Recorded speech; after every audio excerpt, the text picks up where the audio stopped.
It is a wonderful Thursday morning. Again, the curtain raiser to the weekend. I need to teach to say it right, because he keeps calling it the quarter to the weekend or whatever nonsense that is. It's the curtain raiser to the weekend. And only look at that. Just take a little extra, extra dose of excitement as we kunguruka into the weekend. Now, of course, we are in the last few minutes of Morning Rush, which means whatever it is you're doing, you need to kind of wrap it up and get ready to leave the house. I don't know about this weather, though, if it's going to be encouraging you to get out.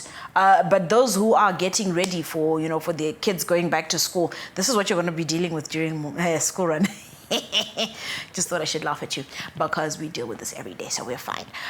Right, no, focus. It's Thursday, curtain raiser to the weekend, but it also means that we are talking all things film, drama, television, theatre, everything you could possibly think of. And joining me is a theatre practitioner who is so much more than that. She, of course, dabbles in playwriting. She's a poet. She's a teacher. She wears so many hats, but she's such an exciting person to get to know. We are sitting down with Chelsea Maumbe this morning. Chelsea, good morning. Good morning, Candice. How are you? Today?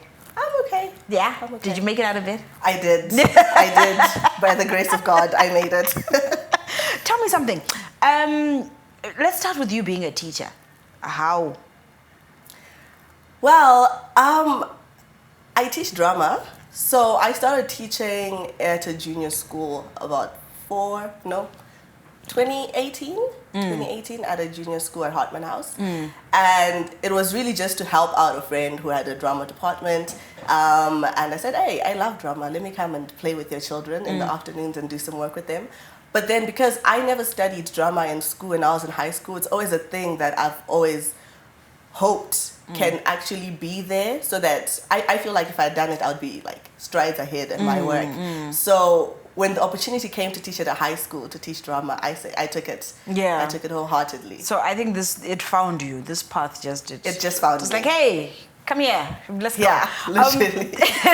But I like that you're saying, look, you didn't go through formal learning processes for what you do, but now you are teaching it. How did you come up with a structure that kind of helped you impart the knowledge that you've had to acquire through experience in a more formal setup? Syllabus. I'm grateful for the syllabi. So I teach at a Cambridge school. I teach at Arundel School. And so the syllabus is actually what helped me. I'd always learned the practical work when I was at Reps Theatre, which is where I got all my experience in acting. And then when I started teaching at Arundel, I remember I had about 2 months before the term started, where I had the books with me, and I was like, oh, that's what that's called. No. I know how to do this so all you the can time. Relate to it all. Now I've got the term for it. So it was really the syllabi that helped me, and also having a good circle of friends like my predecessor really, really helped me before I took up the role. And she got me ready. She got me ready for the whole year of teaching. So it's been an interesting experience, learning from people, learning from the curriculum, and just life. Yeah, and I like that you mentioned learning from people, learning from the curriculum, because it is a learning experience for you as well. And apart from just learning the terminology to certain things that you already knew, how has it helped grow you as an artist? It's given me a platform to keep experimenting with my work. So I think the most that I do as a creative is write. I like writing plays. And so teaching in high school, there's a section of the curriculum that requires them to develop their own plays for examination, the students. So having to teach them how to write plays, having to teach them how to create a storyline that is credible and that is complete means I also get to keep writing so that I can have an understanding of what it is that I'm sharing with them. So it's really helped me to have like a playground of sorts so that I can just keep creating and just keep developing my skills. It's like a muscle. So I keep training it and exercising it every time I'm in the classroom. Yeah. Now let's roll back a little bit. How did you find yourself in the arts theatre space specifically? I think I've always been a performative child. I've always been a performative child. I know I used to fight for the remote at dinner time so I could sing to Rihanna. Well done. And everybody would be so upset. But I was 14 and a friend of mine was performing at Reps in a Shakespearean production, Julius Caesar. And so I went with my aunt to watch her. And I was in the auditorium, and I thought, I have to belong here. This is it. And I never left the place since then. It felt like home. So I was like, I need to come back here more often. And so I kept going back, and here we are. Wow. Okay. This is amazing. Now, you've been, of course, like you mentioned, you kind of formally started off at Reps, but you've been part of a lot of productions since then across the country. What has been your favorite moment of all the work that you've gotten involved in? I mean, just boil it up in one little. My favorite moment. I think it's when the curtain goes down. Really? When the curtain goes down, the last curtain call, I love looking at my peers' faces. Everybody's so emotional. Everybody's drained. Everybody's said a certain line for the last time. You know, we turn to run into the dressing rooms and say, I'll never say that again. And it's just looking at everybody and feeling the energy you're getting back from the audience, knowing that you shared one other story that's going to impart somebody else in the room, and just taking that home with you. I really love the last curtain. Yeah, it's my favorite. Where do you draw your creative inspiration from? Personal life and the stories of the people around me. Don't tell me anything. I turn it into a story. So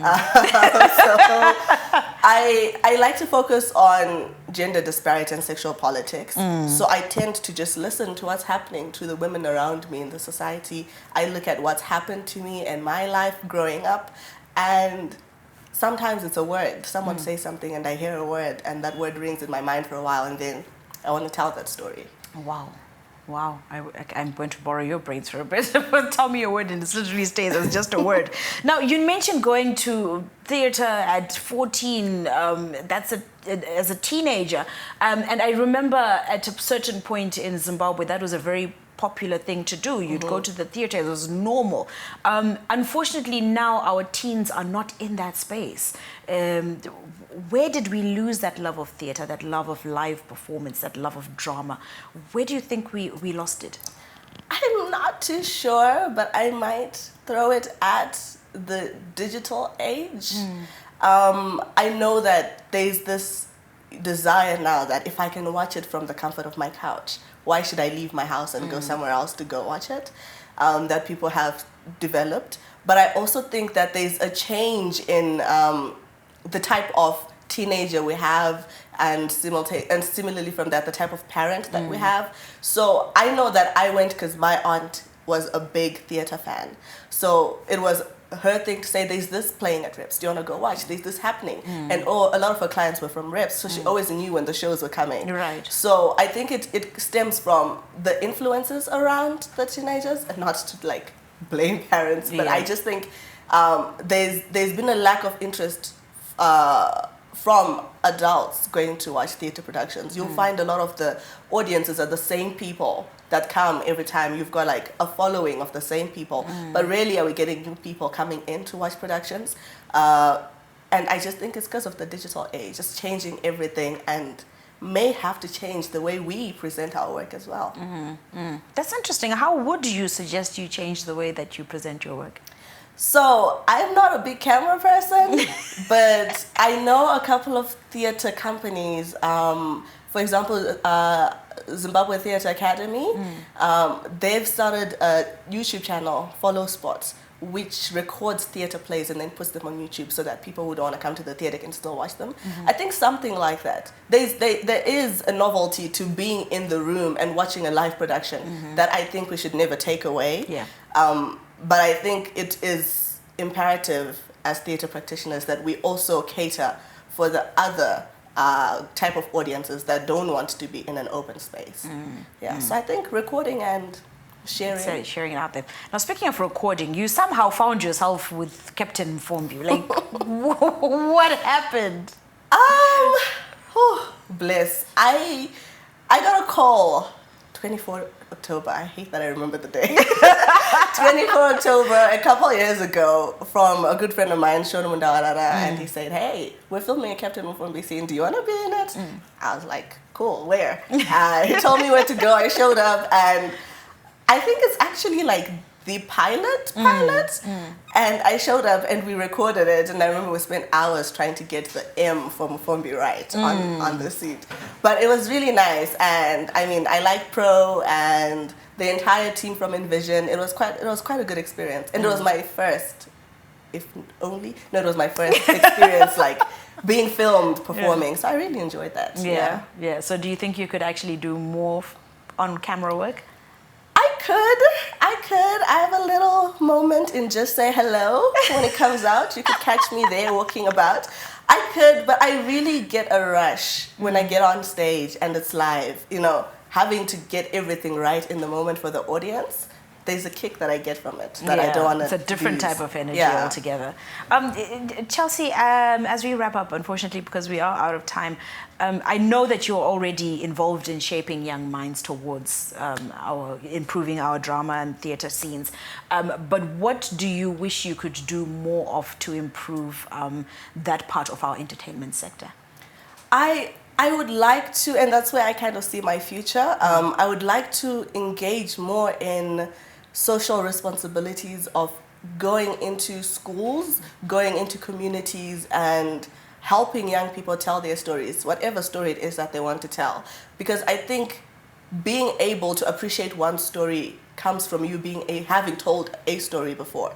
So for us to draw children or young people into the theatre scene, we have to first get them comfortable telling their stories, and then once they're comfortable telling their stories, they'll be more willing to listen to other people's stories.